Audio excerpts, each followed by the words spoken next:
Vacation rentals. Vacation rentals are private accommodation rented to travelers for short-term stays, often as alternative to hotels. They include furnished properties like apartments, houses, condo, and villas, offering more space and privacy than traditional hotels.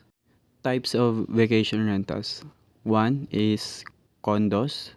Condos are privately owned apartments within a condominium complex that are available for short-term rental to travelers. Two, apartments. Apartments are furnished living space rent out to travelers for short-term stays, typically as an alternative to hotels. Three, houses. Houses are private home available for short-term stay, offering a home away from home experience. Here are the examples, the features of condos, apartments, and houses.